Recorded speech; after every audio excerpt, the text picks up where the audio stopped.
Bonjour à tous, bienvenue dans Tout un monde, votre rendez-vous hebdomadaire avec les acteurs de l'actualité. Voici tout d'abord, comme chaque semaine, en quelques secondes, le bilan de cette journée.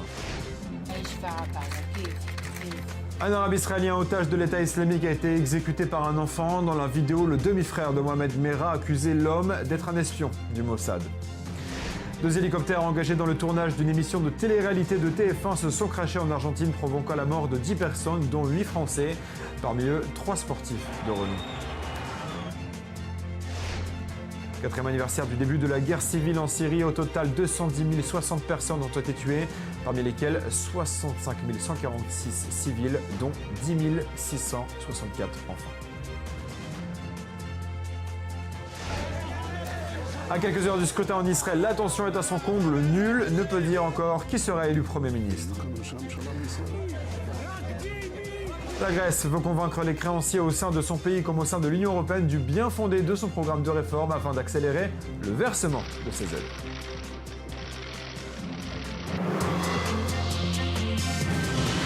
Bonjour Daniel Chek. Bonjour à vous. Ancien ambassadeur d'Israël en France, merci beaucoup d'être avec nous. On va parler des élections en Israël. Je précise que vous êtes un soutien de la liste de l'Union sioniste dirigée par Yitzhak Herzog et Tzipi Livni. Les élections, lorsqu'elles ont été annoncées, les élections anticipées, à peine après 1 an à 8 mois de gouvernement, on s'attendait à des élections ennuyeuses, sans intérêt. Et finalement, elles sont les plus tendues depuis 1996. Comment vous l'expliquez ? Je pense que peut-être pour la première fois, pas depuis 1996, mais depuis certainement comparé aux élections précédentes, il y a une vraie question: qui sera le Premier ministre? Il faut être honnête. À l'époque, il y a 2 ans, j'étais soutien de Tzipi Livni, j'étais un des cofondateurs de son parti. Et les slogans disaient il faut contester Netanyahou, etc. Mais tout le monde savait qu'il serait le Premier ministre et c'était juste une question quelle coalition il formerait autour de lui. Cette fois-ci, la question, c'est qui va prendre la place du Premier ministre. Et même si au départ de cette campagne, ça n'a pas été clair que c'était faisable, du moment que l'Union sioniste s'est stabilisé autour de 22, 23, 24, voire 26 sièges maintenant. Oui. Il est clair que c'est là la grande question et ça a été mobilisateur du public. Mais comment on est arrivé à ces sentiments vraiment dont on ne sait pas en fait ce qui va se passer? C'est très simple. C'est le système méconnaissance de ce qui va se passer. C'est le système électoral impossible, ingouvernable israélien qui rend la situation très illisible. Vous avez raison, parce qu'on parle d'un gagnant. Il est même possible que mardi soir, on ne connaisse pas le résultat. À mon avis, c'est même fort probable, parce qu'on parle d'un gagnant, entre guillemets, qui détiendra en toute probabilité moins que le quart des 120 sièges à la Knesset.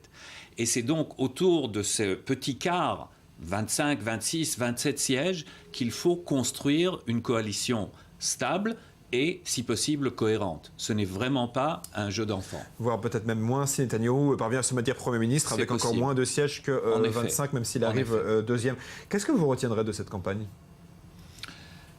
Je retiendrai d'abord une grave erreur stratégique du Premier ministre d'avoir dissous son gouvernement au moment où il le faisait. Il était un peu euphorique et il pensait que c'était l'occasion de se renouveler facilement. Il l'a admis que c'était peut-être pas la meilleure idée de l'année.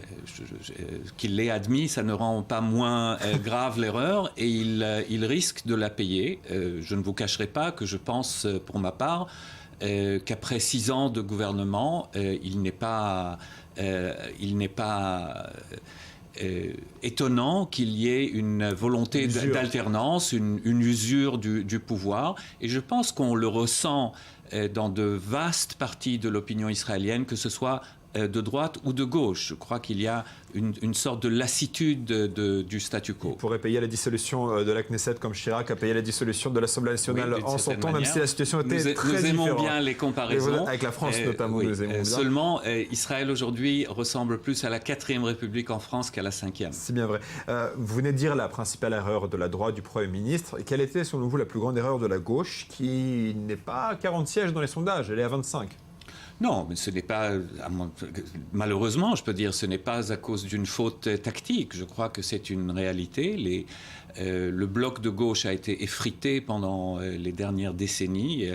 Le Mapai historique, les travaillistes historiques qui valaient, entre guillemets, 20-30 sièges sans même faire un effort, c'est fini.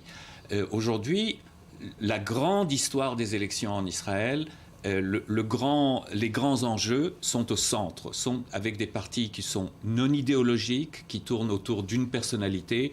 Un jour c'est Yair Lapid, un jour c'est Moshe Kahlon, un jour ce sera peut-être quelqu'un d'autre. Et c'est en fait eux qui seront les faiseurs de roi. Avant de se quitter, on prend les paris.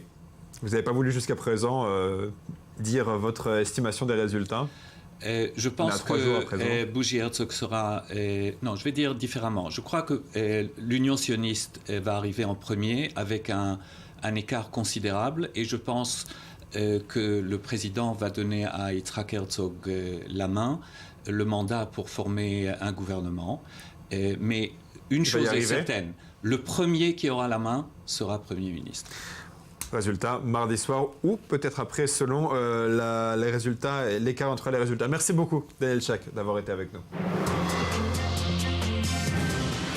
On va parler à présent des négociations sur le nucléaire iranien. Il y a eu beaucoup de déclarations fortes ces derniers jours, notamment les républicains qui ont menacé l'Iran d'annuler un accord sur le nucléaire lors de l'élection présidentielle qui mènerait évidemment un candidat républicain à la Maison-Blanche.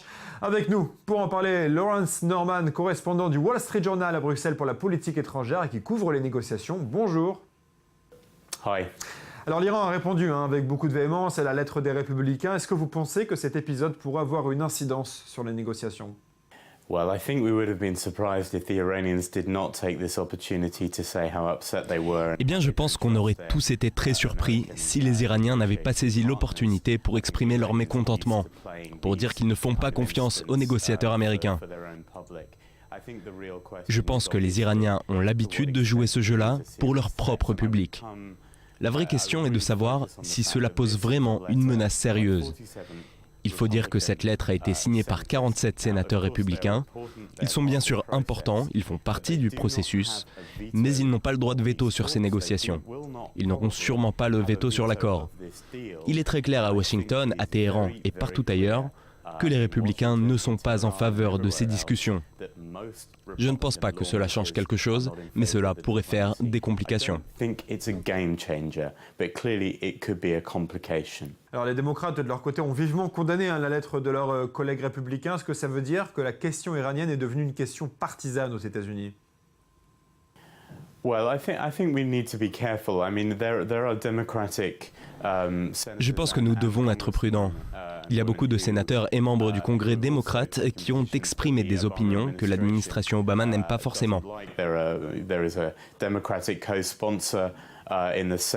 démocrates ont sponsorisé au Sénat les législations les plus sévères pour sanctionner l'Iran, ainsi que des lois qui ont été proposées mais pas adoptées en janvier qui auraient rendu les sanctions encore plus difficiles pour l'Iran.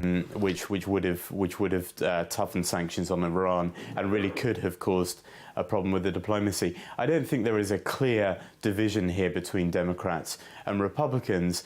Cela aurait pu poser des problèmes pour les négociations. Je ne pense pas qu'il y ait réellement une division entre démocrates et républicains. Par contre, la visite du Premier ministre israélien au Congrès et son discours ont été organisés par les républicains et cela a évidemment énervé beaucoup de démocrates. Je pense qu'il serait faux de dire que les démocrates sont tous en faveur de la diplomatie et veulent voir un accord avec l'Iran à tout prix. Je pense que c'est bien plus complexe que ça. You mentioned Hillary Clinton in your question. Well, she spoke the other day. Hillary Clinton a dit l'autre jour qu'il y a beaucoup de questions sur les négociations et sur ce qui pourrait être considéré comme un bon accord avec l'Iran.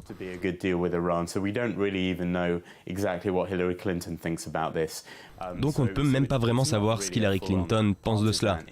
Je ne pense pas que ce soit devenu une affaire partisane, mais ça l'est beaucoup plus qu'avant lorsque les deux parties étaient clairement en faveur d'une bonne relation avec Israël. Vous avez parlé récemment de progrès dans la négociation. Vous pensez vraiment qu'il y a une chance qu'un accord soit signé avant la date butoir du 30 juin ? Yes, I do think that there is a chance to reach a deal before the deadline. As you know, there are actually two Oui, je pense qu'il y a une chance d'arriver à un accord avant la date butoir. Comme vous le savez, il y a 2 dates butoirs. Ils doivent arriver à un accord politique d'ici la fin mars, puis un accord final, complet et détaillé avant le 30 juin.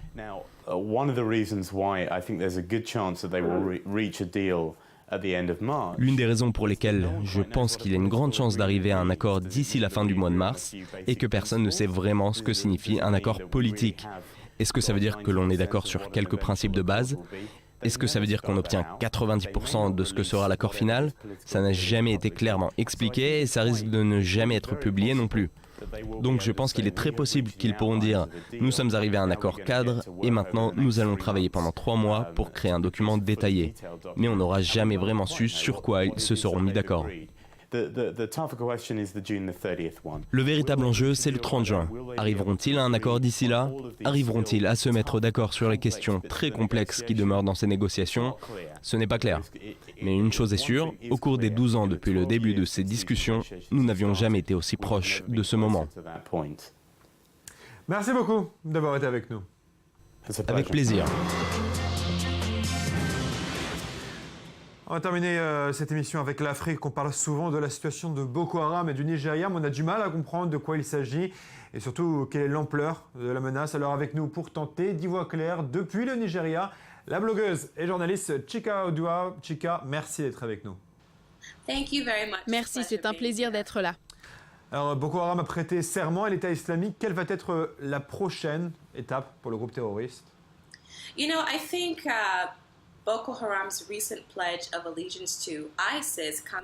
Vous savez, je pense que le fait que Boko Haram a prêté allégeance à l'État islamique arrive à un moment très stratégique. Boko Haram est en train de perdre le contrôle de beaucoup de villes dans le nord-est du Nigeria. The Nigerian forces, Cameroonian forces, Chadian forces and Nigerian forces, all of these 4 countries. Les forces nigérianes, camerouniennes, tchadiennes et nigériennes, ces 4 pays autour du lac Tchad, se sont réunis pour combattre cette menace qui est là depuis 6 ans maintenant.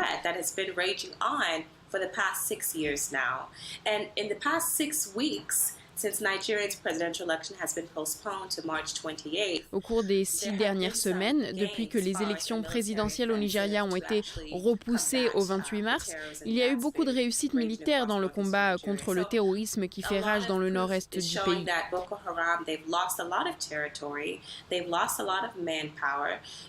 Donc Boko Haram a perdu beaucoup de territoires, beaucoup d'hommes, et peut-être qu'en prêtant allégeance à l'État islamique, ils appellent d'autres groupes djihadistes salafistes à l'aide.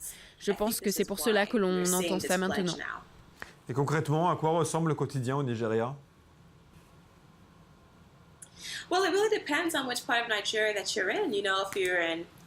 Eh bien, ça dépend où vous vous trouvez dans le Nigeria. Vous savez, si vous êtes au sud, dans des villes comme Lagos, vous êtes plutôt déconnecté de cette menace, de ce qui se passe au nord-est.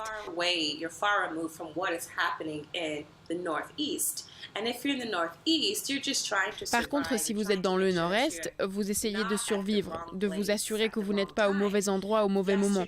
Il y a eu récemment un attentat suicide commis par une femme dans un marché à Maiduguri.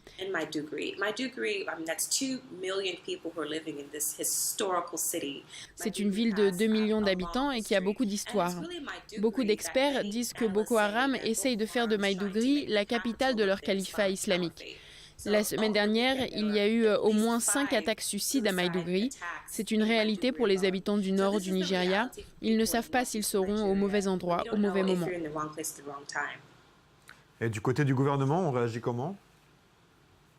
Well, certainly, again, the military offensive has been kicked up. The last 6 weeks, we've seen a huge number of successes. Absolument, au cours des 6 dernières semaines, l'offensive militaire s'est accélérée. On a vu beaucoup d'opérations réussies. Le Nigeria s'est tourné vers la Russie pour obtenir de l'équipement militaire et 2 avions pleins de munitions sont arrivés ici au Nigeria.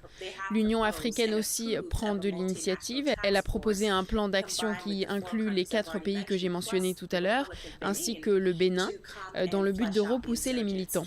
Le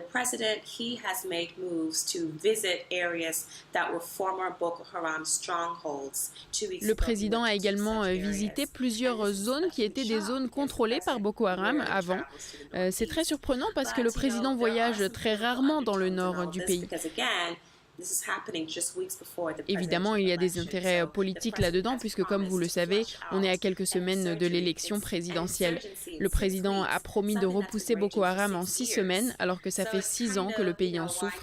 Donc je pense que la campagne politique influence beaucoup ce que le gouvernement fait. Merci beaucoup d'avoir été avec nous, Chika.